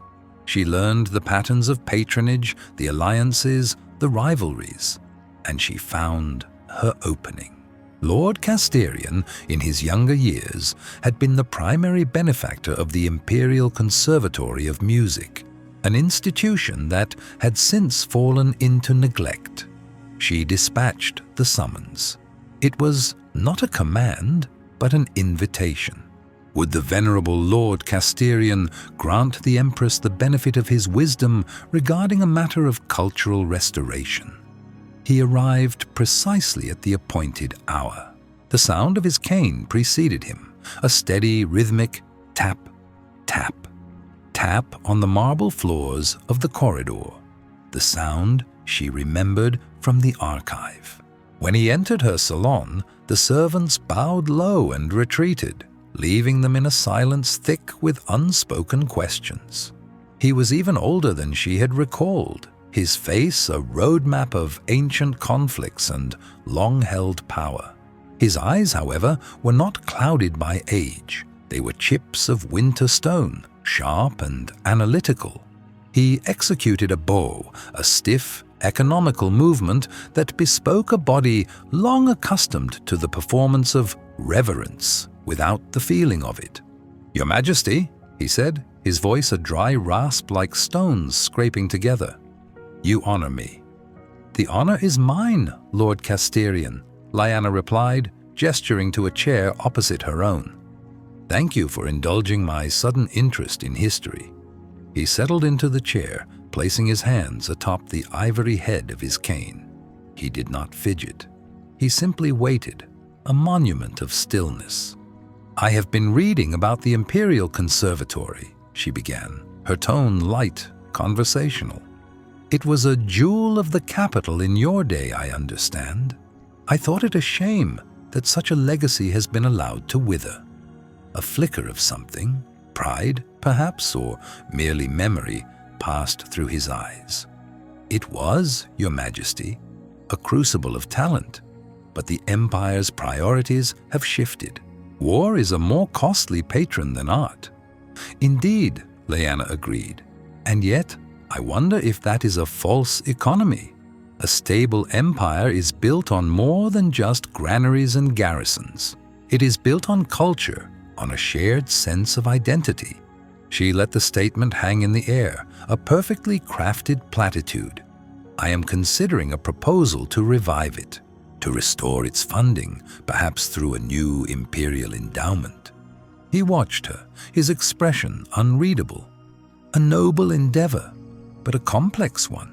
It would require significant transport of materials, instruments from the master craftsmen in the West, rare woods from the southern forests. The logistics would be formidable. Here it was, the opening she had created. "Precisely the issue I hoped to discuss with you," she said, leaning forward slightly, her posture one of earnest inquiry. "You understand the world of commerce better than anyone. Securing reliable transport is paramount. One hears such troubling stories of piracy and lost shipments." She paused, her gaze steady on his. "One must be so careful in selecting a shipping guild to avoid these fly-by-night operations, these phantom companies that exist only on paper." She watched his hands. They remained perfectly still on the cane. "I was reviewing some of the newer charters," she continued, her voice dropping into a more confidential register, as if sharing a trivial concern. It's all so confusing. I saw one name. I believe it was the Silver Stream shipping concern. Do you know of it? One imagines it is difficult to keep track of them all. For a single, breathtaking moment, there was nothing. The air in the room was crystalline, ready to shatter. Then she saw it. It was not a flinch, not a gasp. It was smaller and far more damning. The knuckles of his right hand, the one resting atop the ivory, whitened. A sudden, involuntary clenching of muscle, a spike of pressure against the bone. It lasted no longer than a heartbeat before it was gone, his hand relaxing back into a posture of serene repose.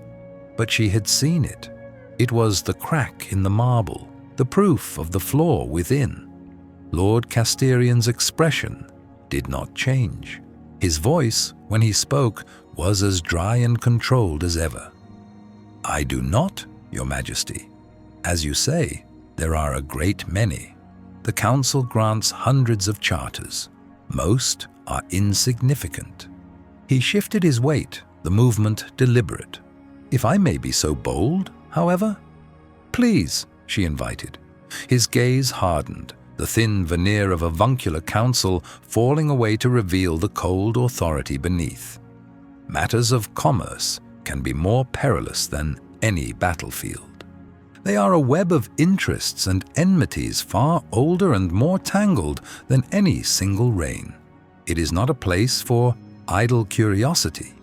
He leaned forward, the tap of his cane on the floor, a soft, menacing punctuation. "An empress has many duties, safer pursuits. I would advise you to attend to them." It was not advice, it was a threat, delivered with the chilling precision of a master statesman. He was not merely warning her away from a dangerous topic. He was telling her that he knew. He knew her interest was not idle, her questions not random. "Thank you for your counsel, my lord," Lyanna said, her own voice betraying nothing. She rose, signaling the end of their audience. "You have given me a great deal to consider." He stood, bowed again, and retreated from the room. The rhythmic tap, tap, tap of his cane receded down the hall, each sound an echo of the challenge he had laid at her feet. Lyanna remained standing long after he was gone, the silence rushing back in to fill the void. It was no longer the silence of a fortress. It was the profound, unnerving quiet of a hunter who has just come face to face with a predator she has gravely underestimated. She had her proof, a flicker of sinew, a veiled threat, but in gaining it, she had lit a beacon, announcing her presence to the very enemy she sought to expose. The game had changed, and she was no longer merely a hidden player. She was a target. The silence that followed their exit from the council chamber was a physical weight, more oppressive than any sound. The monumental doors closed behind them with the finality of a tomb being sealed. The assembled lords and ministers who had parted before them, like water before a ship's prow, now remained frozen in their wake, their collective gaze a palpable force against Lyanna's back. She did not turn. She kept her eyes fixed forward, her posture a study in placid composure, walking the canyon of polished stone beside the emperor. Each step was a deliberate act of control. The echo of their footfalls seemed to measure the distance between her former self, the spectral empress, a ghost in the machine of state, and the woman she had just become, a target. Lord Casterian's face, stripped of its venerable mask to reveal the raw shock of a cornered animal, was seared into her mind.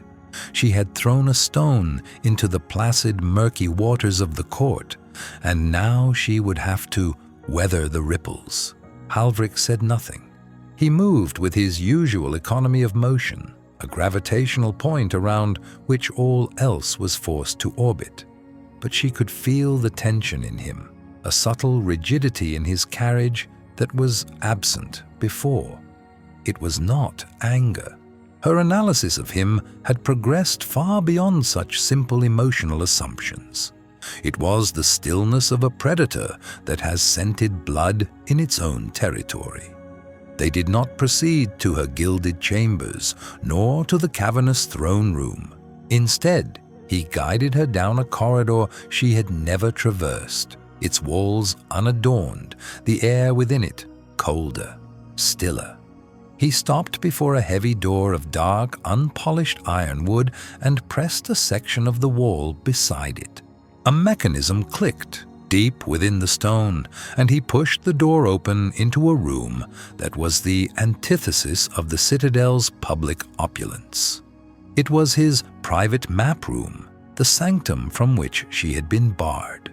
The space was circular, dominated by a massive stone table upon which an exquisitely detailed map of the empire was carved and painted. The walls were lined not with gilded reliefs, but with shelves holding scrolls, ledgers, and tightly bound books. It smelled of old paper, ink, and sealing wax. It was a room of pure function, the cerebral heart of the empire. This, she realized, was the most profound acknowledgement he could have given her. Access. He let the door swing shut, the heavy thud locking them inside. The sound seemed to break the spell of silence.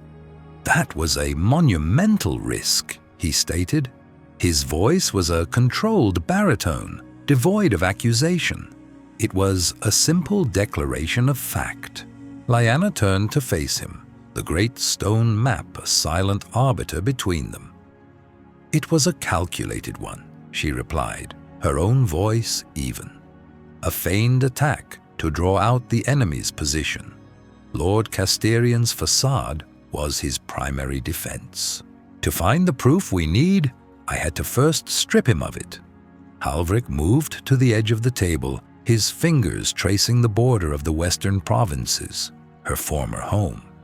"You have stripped him of it, Empress, and in so doing, you have illuminated yourself as his principal antagonist. You are no longer an unknown variable. You are the threat. I have been a threat to them since the moment you tasked me with this," she countered. "The only difference is that now they know my face." She paused, letting her words settle in the quiet room.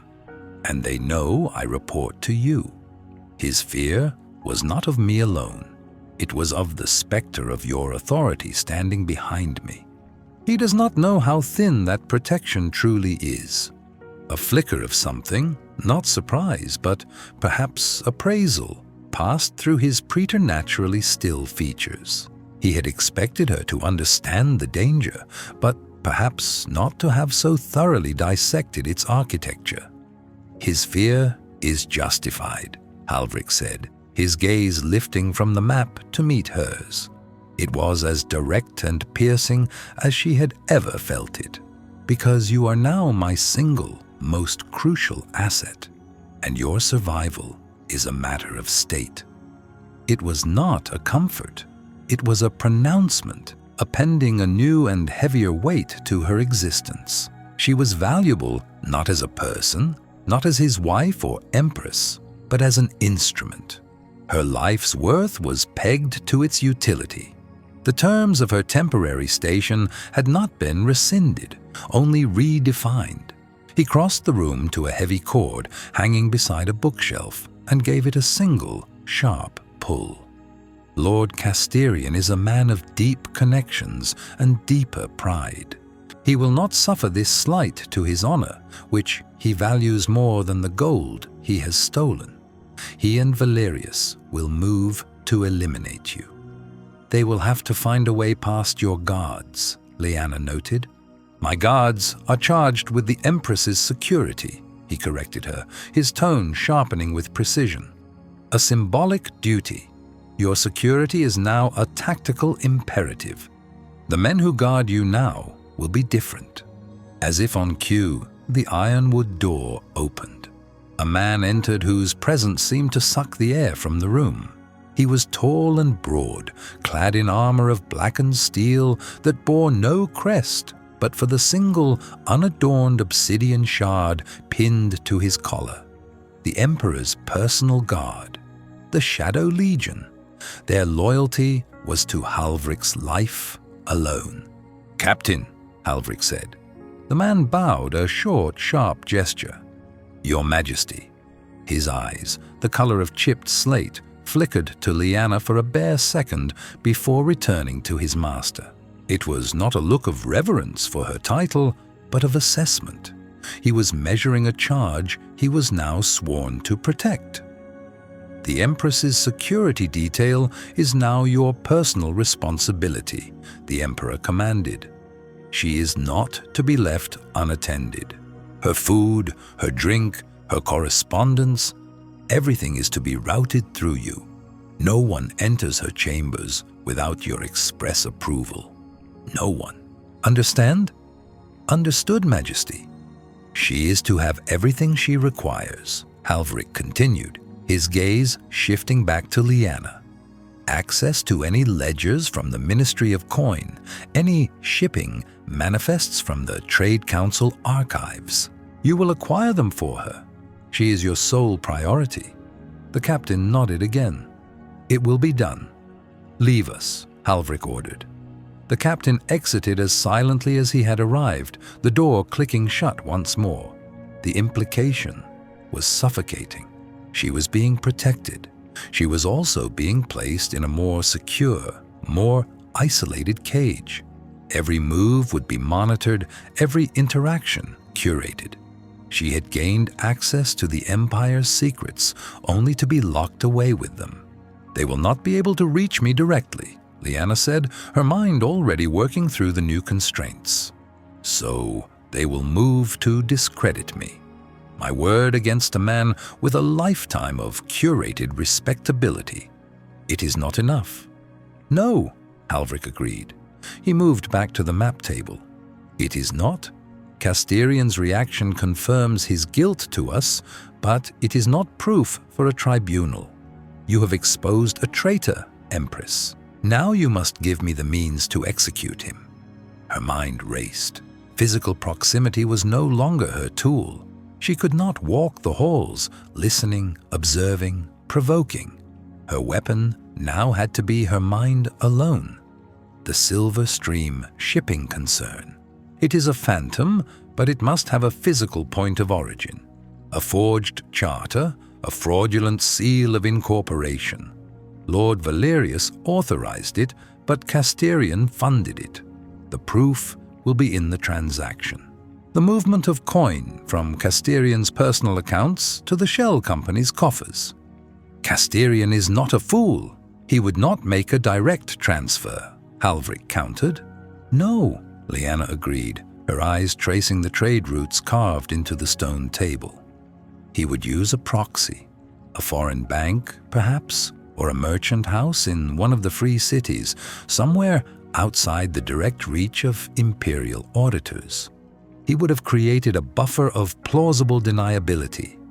Her finger came to rest on a port city far to the southeast, notorious for its discreet financial houses. We need his personal financial ledgers, not the official ones submitted to the Ministry of Coin, but the private records kept by his own stewards. The task seemed monumental. A man like Casterian would guard such secrets as closely as a king guards his heir. "How do you propose to acquire them?" Halvrik asked. His question was not a challenge, but a genuine inquiry. He was no longer giving her orders. He was consulting her. A subtle but seismic shift had occurred in the foundation of their arrangement. She met his gaze across the map of his empire. "I cannot. Not from in here." She let the statement hang in the air. "But the captain you just assigned me, you said he would acquire anything I require." A slow, cold smile touched the Emperor's lips. It did not reach his eyes. "So I did." He saw it then. She was not merely an investigator. She was a strategist. She was learning to wield the immense impersonal power of his own office as a weapon. He escorted her back to her wing of the citadel himself. The corridors seemed narrower now, the shadows deeper. At the entrance to her suite stood 2 guards in the same black armor as the captain, their faces hidden behind visored helms. They were statues of lethal intent. They bowed to the emperor, but their impassive gaze was fixed on her. Halvrik stopped at her door. "You have made yourself essential, Lyanna," he said, using her name for the first time since their wedding vows. It sounded foreign, an artifact from another life. "See that you remain so." He did not wait for a reply. He turned and walked away, his footsteps echoing down the long hall until they were consumed by the silence. The captain opened the door for her. She stepped inside her opulent prison, and the door was closed behind her. The sound of the bolts sliding home was louder than it had ever been before. She walked to the great arched window and looked out over the sprawling capital. The city lights glittered below like a fallen constellation. She was no longer a pawn waiting to be sacrificed. She was a queen, albeit one confined to a single square of the board, directing her pieces from the shadows. She had forced the emperor's hand, making him invest his own power in her survival. He had told her she was here temporarily, but now his victory was tied to her, a knot of his own making. The question of regret was no longer his alone to consider.